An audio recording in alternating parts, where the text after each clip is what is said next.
इनो और मैं दोनों मिलके बिजनेस कर रहे हैं हम लोग, और बिजनेस में इनका 80% शेयर है, मेरा 20% शेयर है। तो कल किसका चलेगा बिजनेस में? ये मोबाइल फोन वाले का चलेगा ना। क्यों? इनका 80% शेयर है तो इनका चलेगा। ईमानदारी से बताओ, आज जितनी शादियां हो रही, शादी में पलंग कौन ला रहे जी?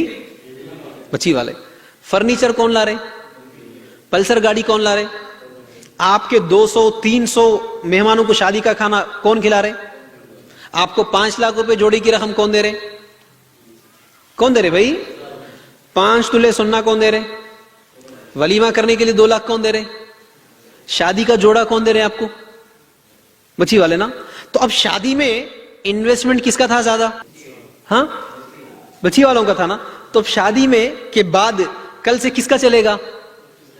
बच्ची वालों का चलेगा। कॉमन सेंस है ना। तब क्या होता मालूम?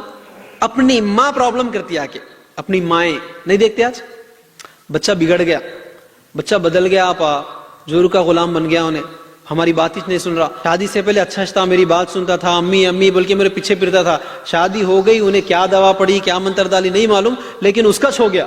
सुनते नहीं सुनते, कुछ भी मंत्र नहीं डाली भाई। इन्वेस्टमेंट उसका है, उसका प्रोडक्ट है ना। उन्हें जैसा बोली वैसा चलेगा। देखो, मैं इन्वेस्टमेंट करके खरीदा, किसका प्रोडक्ट है? मेरा। मैं जैसा चाहे वैसे ऑपरेट करूंगा ना। तुम्हारा चलता है इसमें नहीं। तुम्हारा चलना तो तुम क्या करना? तुम इन्वेस्टमेंट करके ले लो मेरे पास से, तुम चला लो। वैसे ही अगर जो सास आज ये चाहती है, जो सास, हर सास की ख्वाहिश क्या होती है आज? कि आने वाली बहू मेरी इज्जत करे, है ना। आने वाली बहू मेरी खिदमत करे, आने वाली बहू मेरा एहतराम करे। हर सास की ये ख्वाहिश होती। तो वो सास क्या करना मालूम? उस बहू को 0 बजट पर लाना। 0 बजट बोले तो उस बहू के बाप पर सिंगल 1 रुपी का भी खर्चा हुए बगैर शादी करके लाना। समझ में आ रहा क्या? उस बहू के बाप का सिंगल 1 रुपी का भी खर्चा नहीं होना।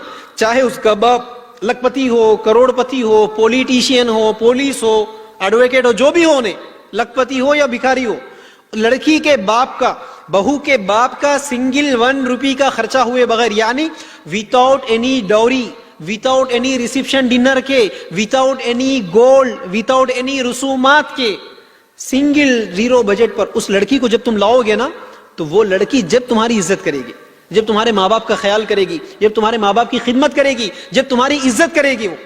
वरना याद रखो, याद रखो, वो औरत क्या भूल जाती? वो कैसे भूल जाएगी?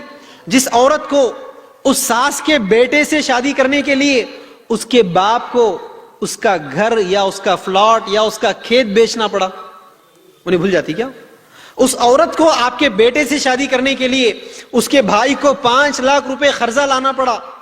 वो खाली नहीं आए ना आपके घर पे, उसके बाप को 5 लाख रुपए खर्चा करना पड़ा था, उसके भाइयों को घर कारोबार बेचना पड़ा, उसके माँ को उसका सोना बेच के उसकी बच्ची का शादी करना पड़ा, तब जाकर वो बच्ची आपके घर पे आ गई।